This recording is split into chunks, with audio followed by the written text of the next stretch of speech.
Thank you very much. I'm going to start, in fact, talk throughout about an essay and a book written by Samuel Huntington entitled The Clash of Civilizations. When it first appeared in 1993 in the journal Foreign Affairs, it had a question mark after it. And it announced in its first sentence that world politics is entering a new phase. 3 years later, Huntington expanded the essay, some would say bloated it, to the size of a book without a question mark. The new book, which was published last year, entitled The Clash of Civilization and the Emerging World Order. My premise is that the essay is better than the book. I mean, it got worse the more he added to it. So I'll concentrate most of my attention on the essay, but make some comments about the book as we go along. Now, what Huntington meant when he said that world politics is entering a new phase was that whereas in the recent past, world conflicts had been between ideological camps, grouping the first, second, and third worlds into warring entities, the new style of politics, which he discerned, would entail conflicts between different and presumably clashing civilizations. I quote him, "The great divisions among humankind and the dominating source of conflict will be cultural. The clash of civilizations will dominate global politics." Later, he explains how it is that the principal clash will be between Western and non-Western civilization.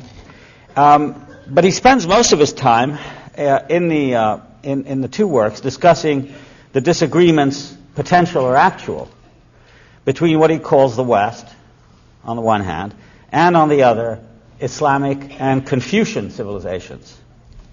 In terms of detail, a great deal more attention, hostile attention, is paid to Islam than to any other civilization, including the West. Now, much of the tremendous interest subsequently taken in Huntington's essay, I think, derives from its timing rather than exclusively from what it says.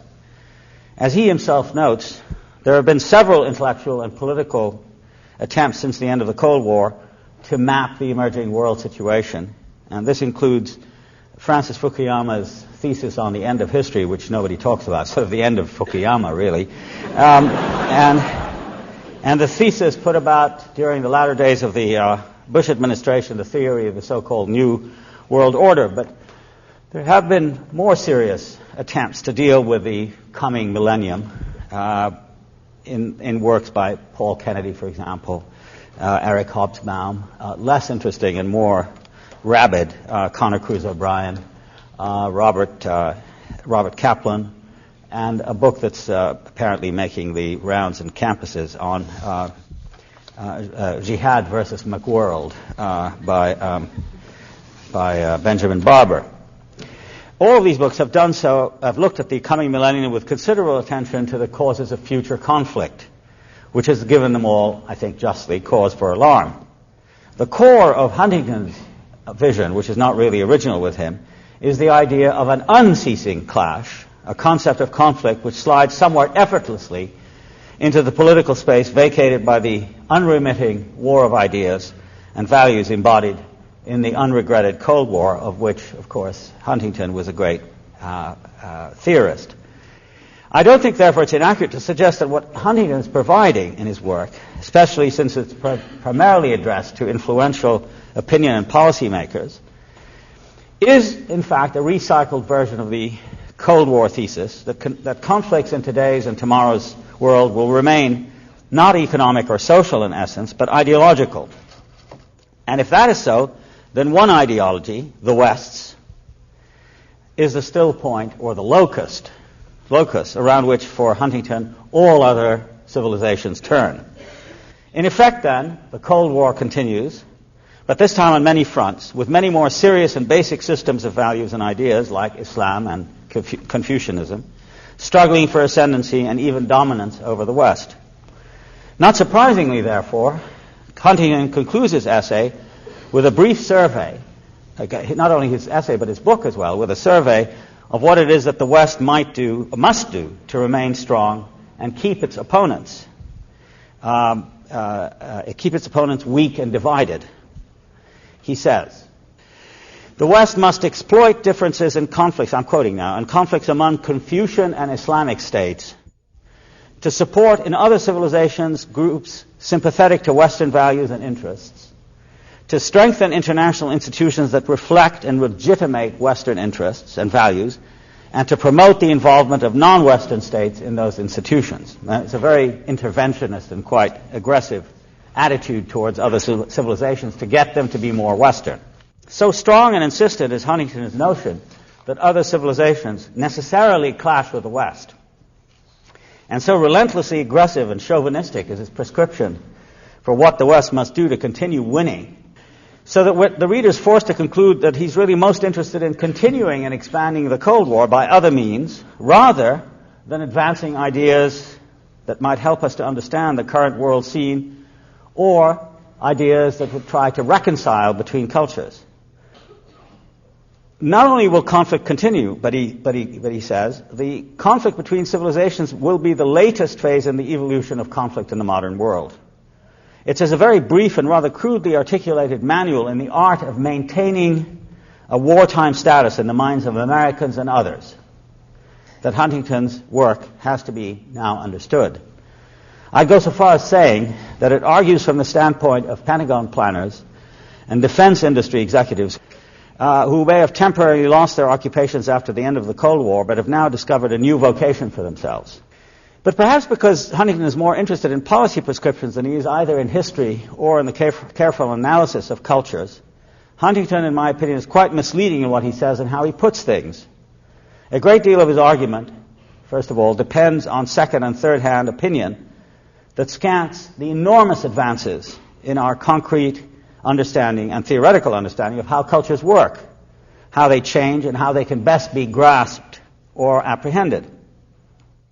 A brief look at the people and opinions he quotes suggests that journalism and popular demagoguery are his main sources rather than serious scholarship or theory. When you draw on tendentious publicists and scholars, you already prejudice the argument in favor of conflict and polemic rather than in favor of true understanding and the kind of cooperation between peoples that our planet needs. Huntington's authorities are not the cultures themselves, but a small handful of authorities picked by him because, in fact, they emphasize the latent bellicosity in one or another statement by one or another so-called spokesperson for or about that culture. The giveaway for me is the title of his book and his essay, The Clash of Civilizations, which is not his phrase, but Bernard Lewis's. On the last page of Lewis's essay, entitled The Roots of Muslim Rage, which appeared in the September 1990 issue of the Atlantic Monthly, Lewis speaks about the current problem with the Islamic world. I quote, this is incredible stuff. It should by now be clear, Lewis says, that we are facing a mood and a movement in Islam far transcending the level of issues and policies and the governments that pursue them. This is no less than a clash of civilizations. The perhaps irrational, but surely historic receptions of an ancient rival against our, whenever you hear the word our, you want to head for the exit, against our Judeo-Christian heritage, our secular present, and the worldwide expansion of both.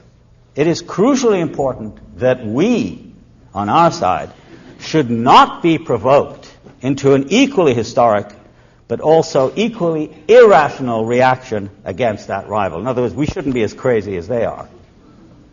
And of course, Lewis is very much listened to at the Council of Foreign Relations, the New York Review of Books, and so on and so forth. But few people today with any sense would want to volunteer such sweeping characterizations as the ones advanced by Lewis about a billion Muslims scattered through 5 continents, dozens of differing languages and traditions and histories. Of them all, Lewis says that they are all enraged at Western modernity, as if a billion people were really only one person, and Western civilization was no more complicated a matter than a simple declarative sentence. But what I do want to stress is, first of all, how Huntington has picked up from Lewis, in a classical kind of Orientalist gesture, the notion that civilizations are monolithic and homogeneous. And second, how, again from Lewis, he assumes the unchanging character of the duality between us and them. In other words, I think it's absolutely imperative to stress that, like Lewis, Huntington doesn't write neutral, descriptive, and objective prose, but is himself a polemicist whose rhetoric not only depends heavily on prior arguments about a war of all against all, but in effect perpetuates them. Far from being an arbiter between civilizations, which is what he suggests he might be doing, Huntington is a partisan, an advocate of one civilization over all the others. Like Lewis, Huntington defines Islamic civilization reductively, as if what most matters about it is its supposed anti-Westernism. I mean, it doesn't matter to him that Muslims have other things to do than to think about the West with hatred. But you get the impression that that's all they're thinking about, is how to destroy the West, bomb it, and, destroy the whole world, really. For his part, Lewis tries to give a set of reasons for his definition that Islam has never modernized, that it never separated between church and state, that it has been incapable of understanding other civilization, all of them, complete untruths. I mean, of course, the Arabs, the Muslims have traveled well before the Europeans in the East, in Africa, and in Europe, and were great discoverers of other civilization well before Marco Polo and Columbus. But Huntington doesn't bother with any of this. For him, Islam, Confucianism, and the other 5 or 6 civilizations, Hindu, Japanese, Slavic Orthodox, Latin American, and African, that still exist, are separate from each other, and consequently potentially in a conflict which he wants to manage, not resolve. He writes, therefore, as a crisis manager, not as a student of cultures and civilizations, nor as a reconciler between them. At the core, and this is what has made his work strike so responsive a chord among post-Cold War policymakers, is this sense that you saw in crisis managing prose during the Vietnam War, this sense of cutting through a lot of unnecessary details. You go through masses of scholarship and huge amounts of experience, and you boil all of it down to a couple of catchy, easy to quote and remember ideas, which are then passed off as pragmatic, hard-headed, practical, sensible, clear. But is this, and now I come to the more serious part of what I have to say, is this the best way to understand the world we live in? Is it wise to produce a simplified map of the world and then hand it to generals and civilian lawmakers as a prescription for first comprehending and then acting in the world? Doesn't this, in effect, prolong and deepen conflict? What does it do to minimize civilizational conflict? Do we want the clash of civilizations? Doesn't it mobilize nationalist passions and therefore nationalist murderousness? Shouldn't we be asking the question, why is one doing this sort of thing? To understand or to act? To mitigate or to aggravate the likelihood of conflict? I'd want to begin to survey the world situation by commenting on how prevalent it has become for people to speak now in the name of large and, in my opinion, undesirably vague and manipulable abstractions like the West, or Japanese culture, or Slavic culture, or Islam, or Confucianism, labels that collapse particular religions, races, and ethnicities into ideologies that are considerably more unpleasant and provocative than Gobineau and Renan did 150 years ago. Let me give a couple of examples to illustrate what I mean. The language of group identity makes a particularly strident appearance from the middle to the end of the 19th century as the culmination of decades of international competition between the great European and American powers for territories in Africa and Asia. In the battle for the empty spaces of Africa, the so-called dark continent, France and Britain, Germany, Belgium, Portugal, resort not only to force, but to a whole slew of theories and rhetorics for justifying their plunder. Perhaps the most famous of such devices is the French notion of the civilizing mission, la mission civilisatrice, a notion underlying which is the idea that some races and cultures have a higher aim in life than others. This gives the more powerful, the more developed, the more civilized, the higher, the right to colonize others, not in the name of brute force or plunder, both of which are standard components of the exercise, but in the name of a noble ideal.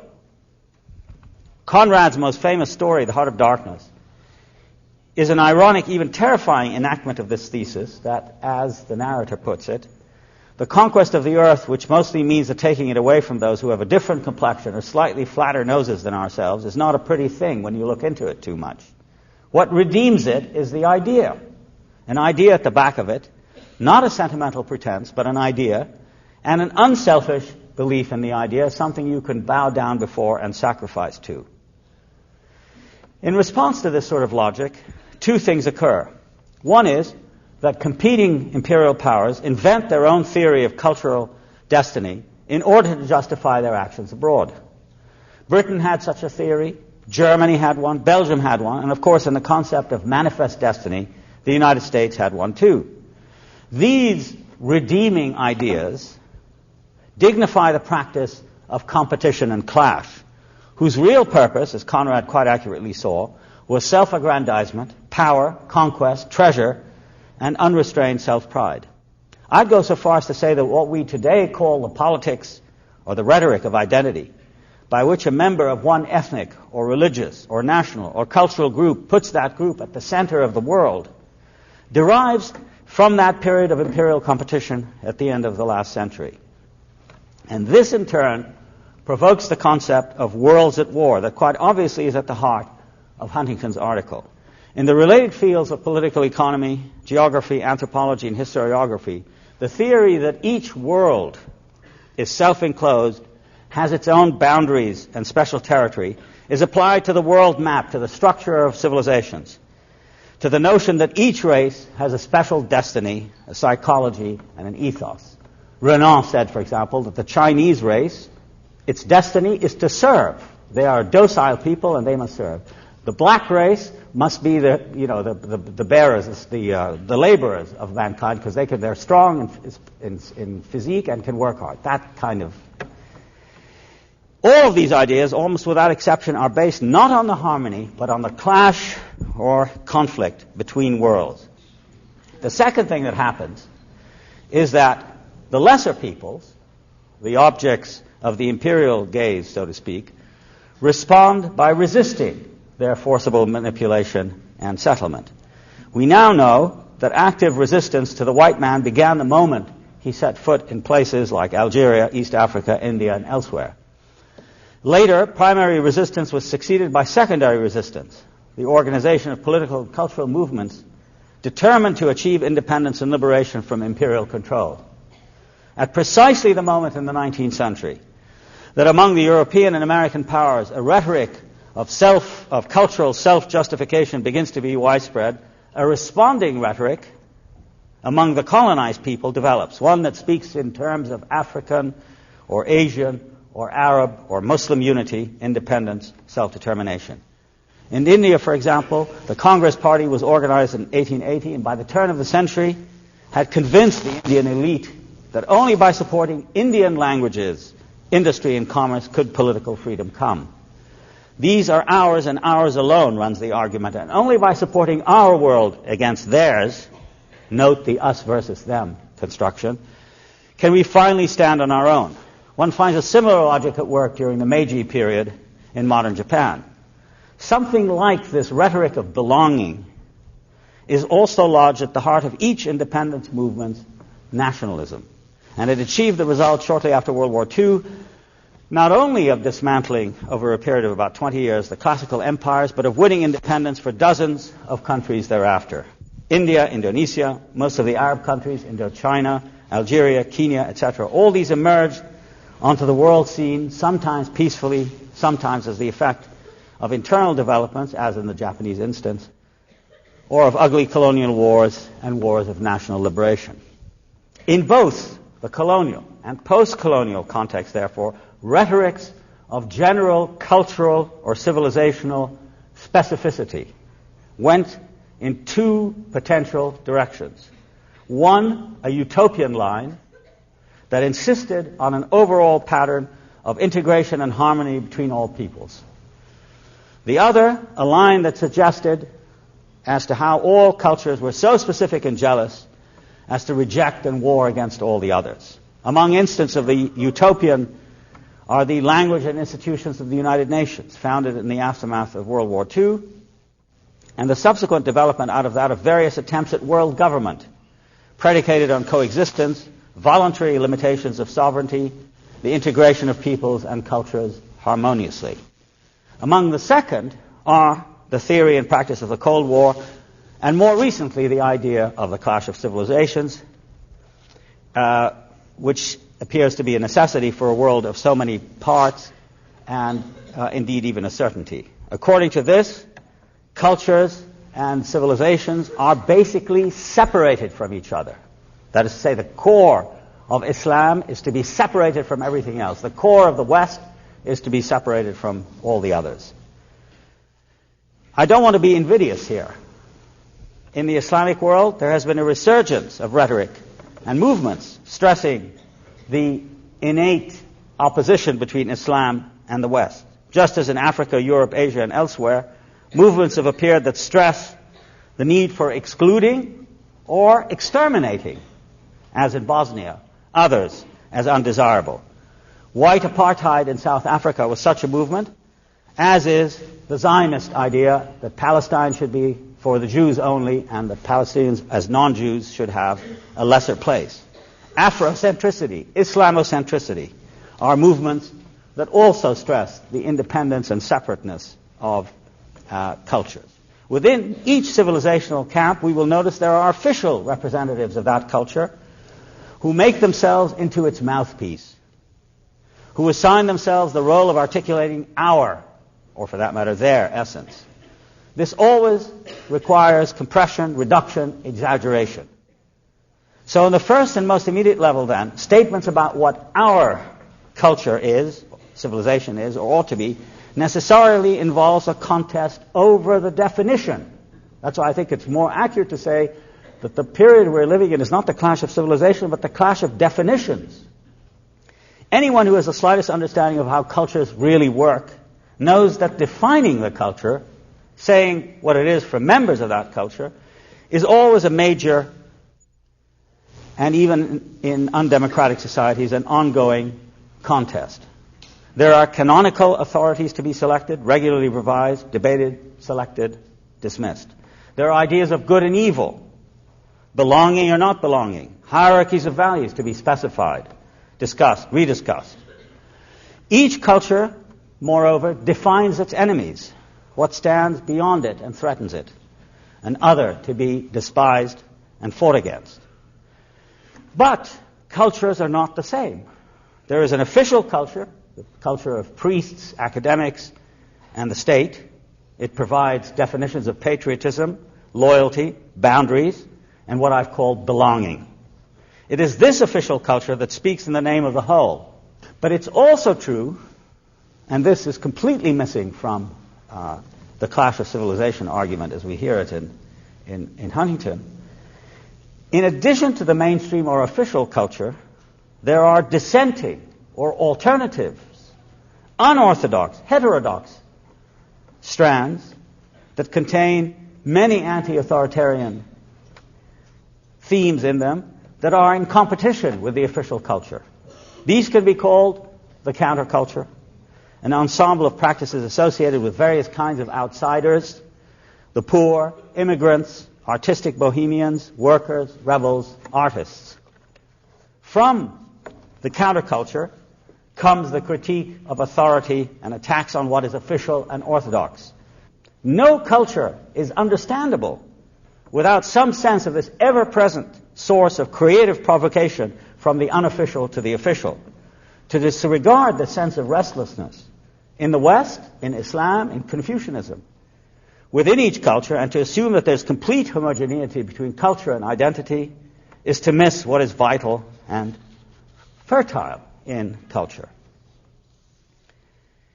A couple of years ago, Arthur Schlesinger wrote a book called The Disuniting of America, which is a kind of cri de coeur about the way in which American in which American history, which for him is the history of Bancroft and Adams and so on, is dissolving into something quite different. And he says that new groups in American society want the writing of history to reflect not only an America that was conceived of and ruled by patricians and landowners, but an America in which slaves, servants, laborers, and poor immigrants played an important but as yet unacknowledged role. The narratives of such people, silenced by the great discourses whose source was Washington, the investment banks of New York, the universities of New England, and the great industrial fortunes of the Middle and Far West, have come to disrupt the slow progress and unruffled serenity of the official story.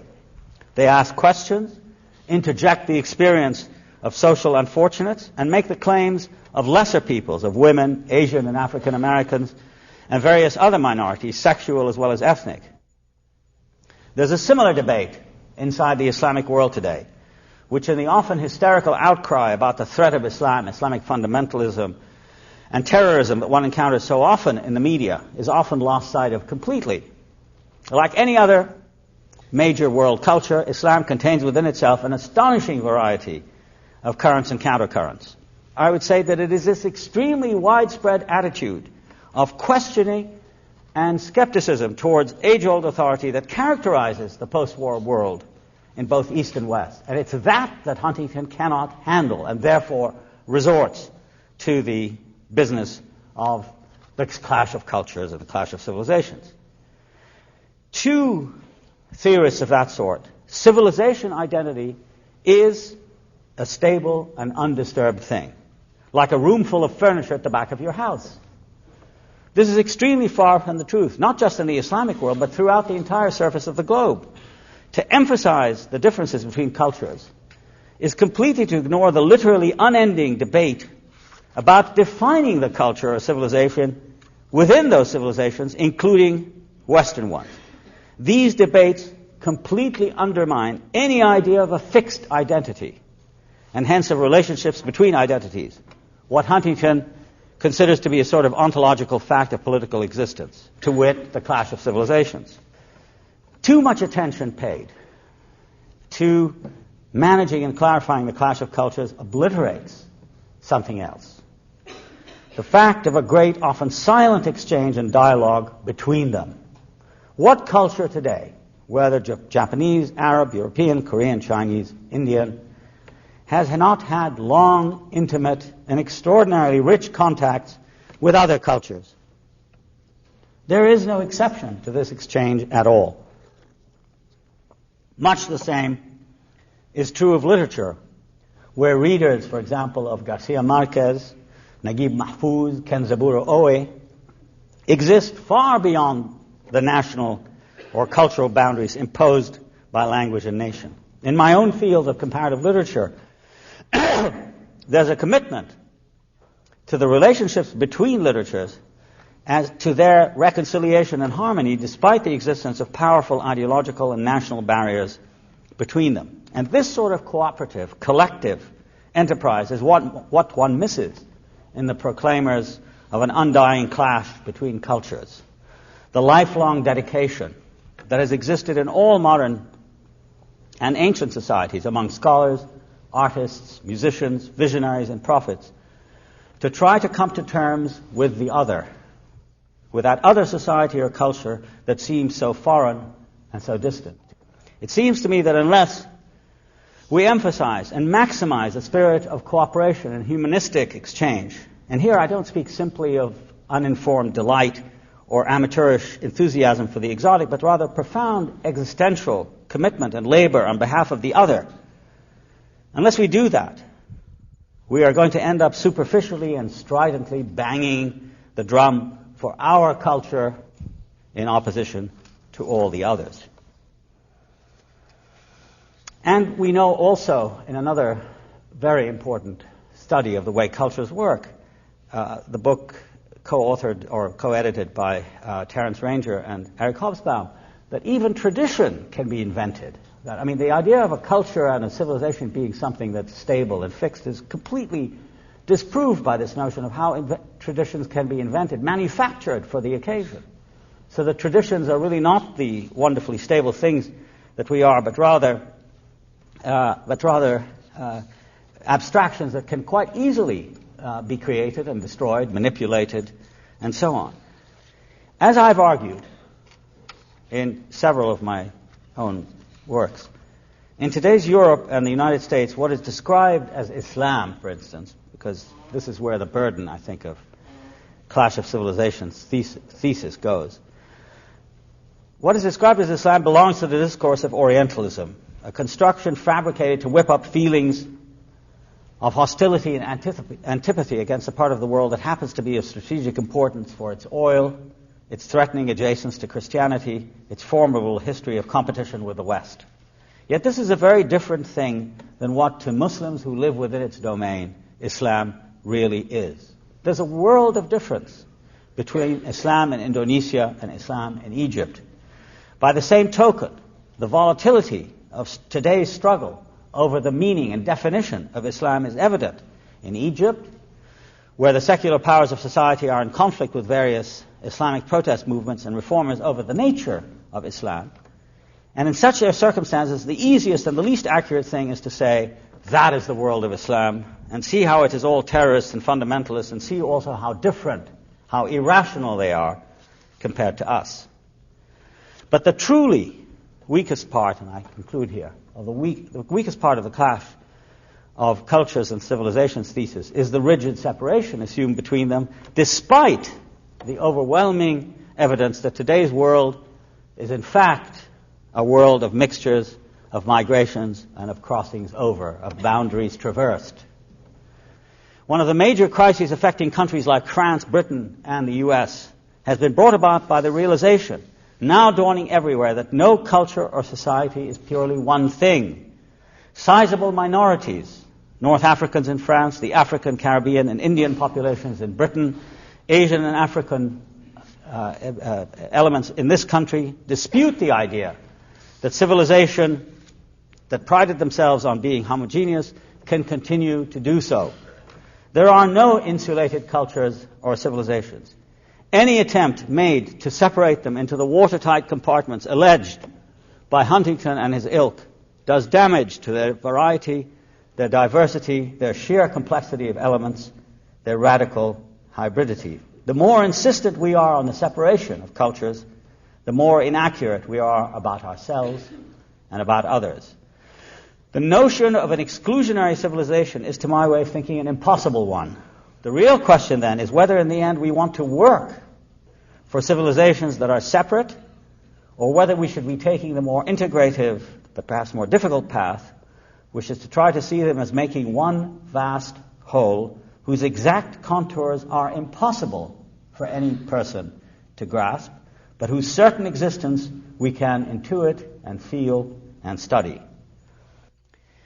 In view of the depressing actualities around us, the presence of many intercultural, inter-ethnic conflicts, it does seem to me ostrich-like to suggest that we in Europe and the US should maintain our civilization, which Huntington calls the West, by holding everyone and all the others at bay, increasing the rifts between peoples in order to prolong our dominance.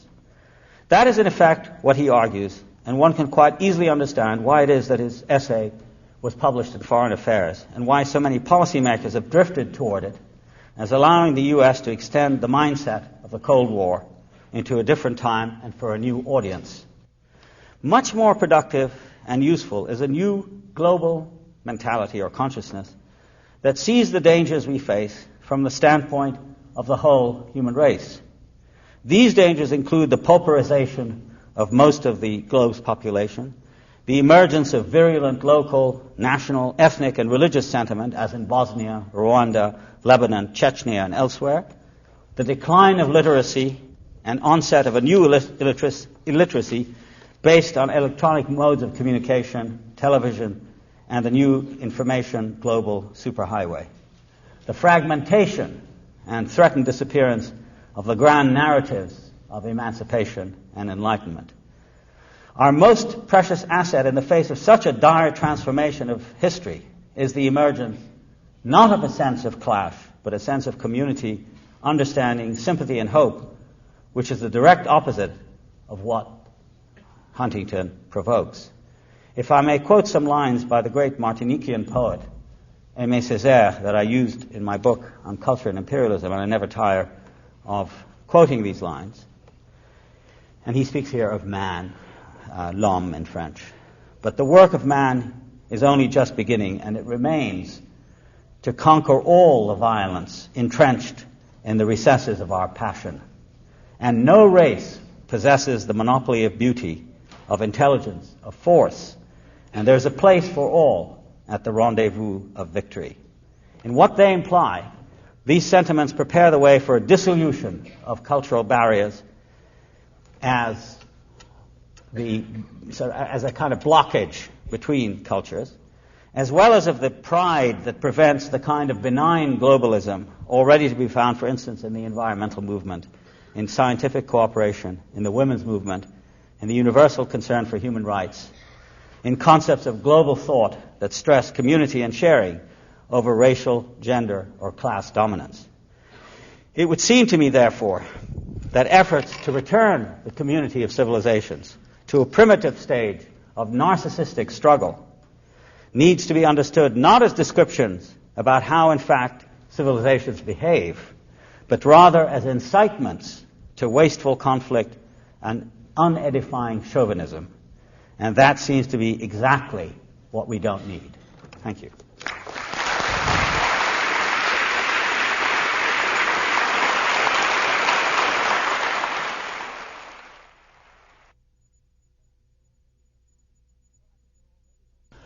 Well, I think there are already all kinds of commonalities. I think the first step is to recognize them as actually having taken place. That I think also for me, the idea that cultures are somehow separate entities and exist all by themselves with occasional interruptions by people with darker skin or whiter skin or whatever is simply wrong. I mean, I think the first thing, and I think this is where education is terribly important, and probably one of the reasons why the conservative movement, not just here, but in most countries of the world, has something very important in common, and that is the constantly accented cry about tradition. We should go back to our tradition. We should learn our languages. We should concentrate on our books and our culture, that sort of thing.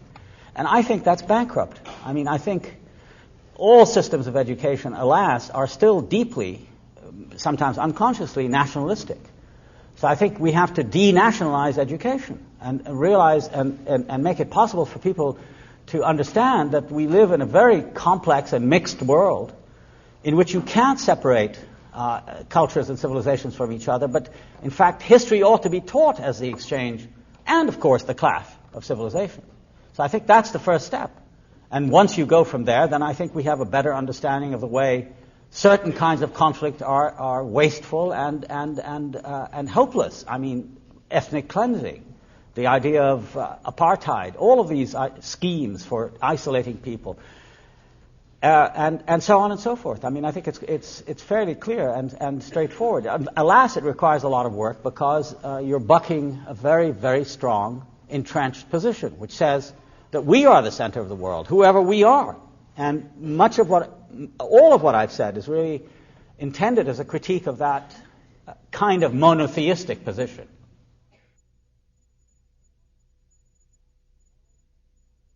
What I was talking about was not, and I'm glad you brought it up because I don't want it to be understood as suggesting that we're in the kind of attitude I'm trying to describe. I'm trying to eliminate difference. I mean, there's a great deal of difference between flattening everything out into some kind of univocal, homogenized philosophy, and so that's one possibility, and I'm obviously against that. I'm also against the idea of saying, well, everything is clashing and it's different and so on and so forth, and that strikes me as the major flaw in Huntington's proposal. I think it's a prescription for war, and he actually says it is. And third is the other alternative, which is what I call coexistence, but coexistence with the preservation of difference. I mean, in other words, that you be able to live with those who are different from you in all kinds of ways, assuming that there's a kind of, as the English poet Jared Manley Hopkins says, there's a kind of radical inscape to each individual. There's this kind of different kind of construction or constitutiveness to all people in some way, and which applies to all languages, to all cultures, if you want to use that phrase. And so it's the idea of respecting the difference but living with it. Human history is really a long history of compelling difference, either by assimilation or by extermination, by domination. And I'm certainly not suggesting that what we need is a unified and simplified and reduced culture that includes everyone without distinction. Everybody should wear the same uniforms and so on. That's not what I'm talking about. I'm really talking about the preservation of difference, recognizing that difference is all, but coexistence between them, rather than saying, well, we are different, therefore you have to stay away from us, or we have to protect ourselves against you, or we should destroy you. That's very, very dangerous. And I think there are indications, as I suggested at the end of my talk, in movements of what might be called a benign global consciousness, in, for example, the environmental movement, where environments differ, but they're all threatened, and they differ in different ways and have to be preserved and studied according to those differences, not according to some universal model.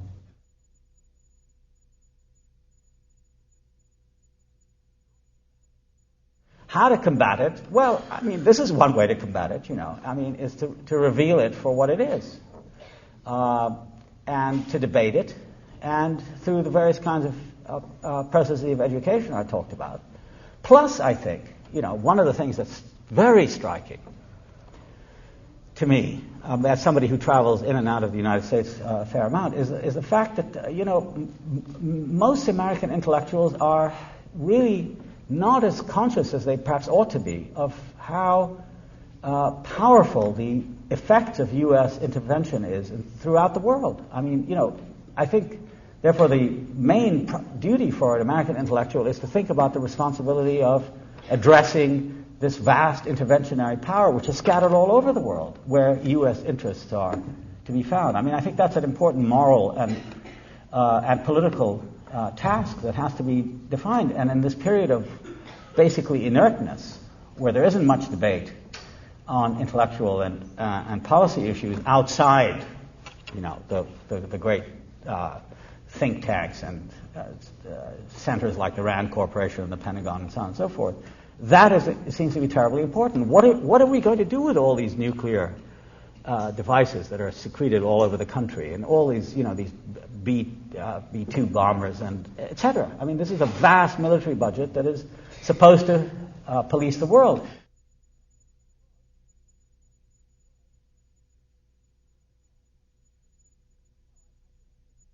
No, I think that the situation of the Palestinians is, at this moment, really quite, well, it's verging on the catastrophic, I'd say. I mean, it's not a happy moment.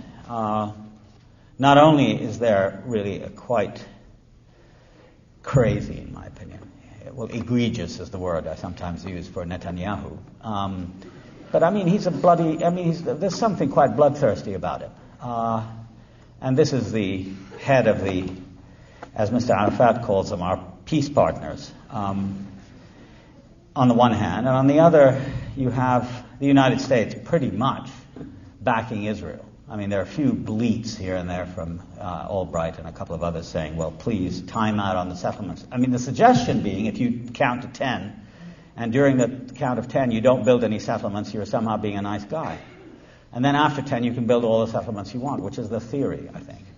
And supplying Israel with billions of dollars a year. They say $3 billion. There was a letter in the Times yesterday exactly about that. Saying, well, why don't we say something to them about it? We keep on punishing the Palestinians. We withhold $100 million of aid, and here for the Palestinians because they're not fighting terrorism enough, which means pretty much lock everybody up.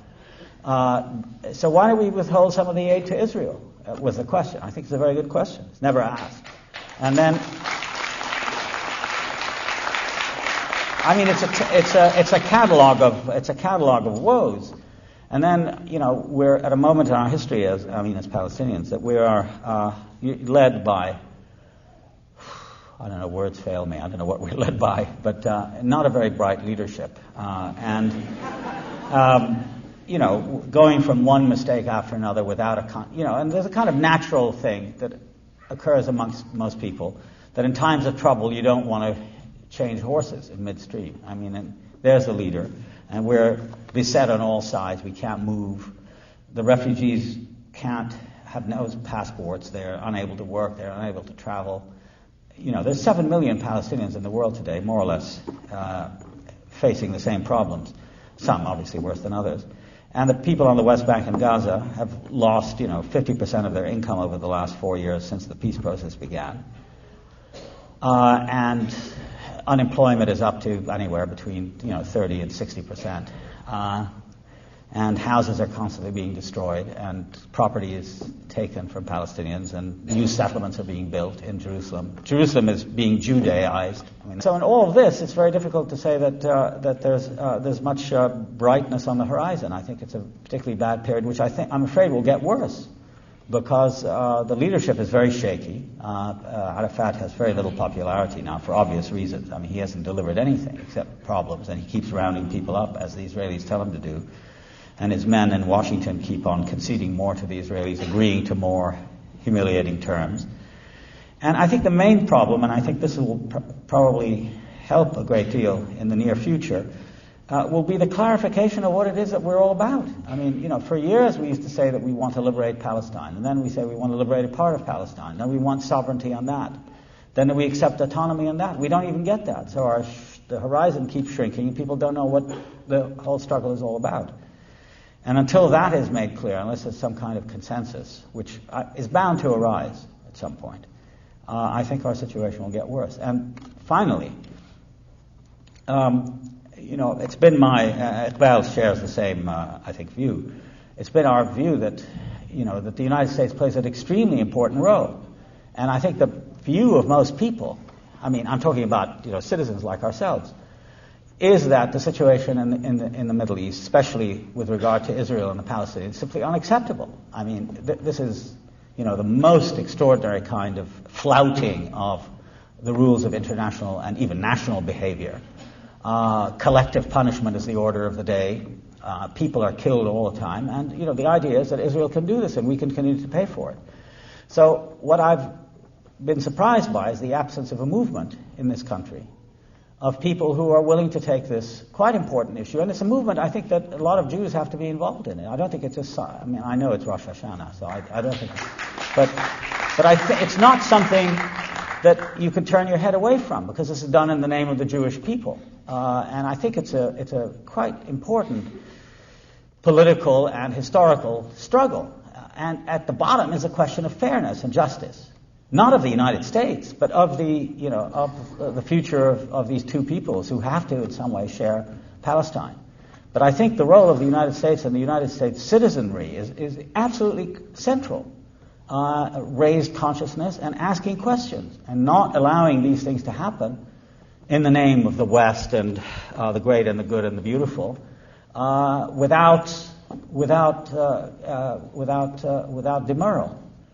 And I think, if I might just say one more thing to my Jewish friends, that I think the crisis is a crisis of conscience. That is to say, until there's a widespread recognition and acknowledgement of what Israel cost the Palestinians, and that the present identity of Israel today is fundamentally intertwined with the tragedy of the Palestinians, one caused by the other, there will never be peace, because you can't continue to sweep away the fact that Israel was constructed on the ruins of another society and by the mass dispossession of another people who remain unacknowledged as just sort of obscure natives in the background, back to the desert, let them go to one of the other Arab countries. That's been the position. The Oslo Accords say specifically that Israel bears no responsibility for the costs of the occupation. This after 26 years of military occupation, no responsibility. As an Israeli journalist said, he said, we took over the country in 1948 from the British. The British left us the port of Haifa, a road system, an electrical system, a large number of municipal buildings, and lots of prisons. And we could build Israel. Without that, there would be no state today. If we had taken Palestine in 1948 the way we left Gaza for the Palestinians, there would be no Israel. We destroyed the economy. We deported most of the capable people. We forced the people to live in hovels and refugee camps over a period. I mean, if anybody's been to Gaza, it's one of the most criminal places on earth because of Israeli policy of occupation. And they bear no responsibility for it. I mean, that's simply unacceptable, even for the Jewish people who have suffered so much. It's unacceptable. You cannot continue to victimize somebody else just because you yourself were a victim once. There has to be a limit.